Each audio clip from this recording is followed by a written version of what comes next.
D square U divided by D theta square সমান সমান এখানে এইটার সাথে এইটা কাটাকাটি, এইটার সাথে এইটা কাটাকাটি, এখানে দুইটা এখানে একটা, তো এখানে just R minus 1 divided by R minus এখানে একটা কাটাকাটি এটা থাকবে আর কাটাকাটির সুযোগ নেই, তাহলে এখানে হবে এম আর স্কোয়ার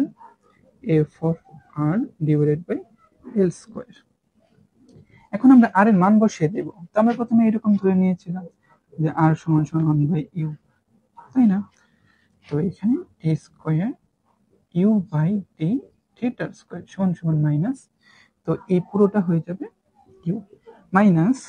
এখানে দেখুন যদি আর স্কোয়ার ব্যবহার করি এখানে ওয়াই নিচে স্কোয়ার হবে 1 ডিভাইডেড ইউ স্কোয়ার, তো এখানে 1 ডিভাইডেড ইউ স্কোয়ার হবে, তো সেটা ইউ হয়ে নিচে চলে যাবে, তো এল স্কোয়ার ইউ স্কোয়ার এখানেও আমরা মান বসাবো এফ অফ 1 বাই ইউ। তো এই যে আমরা সমীকরণটা পেয়েছি এটাই হলো বস্তুর কক্ষপথের ব্যবকলনীয় সমীকরণ।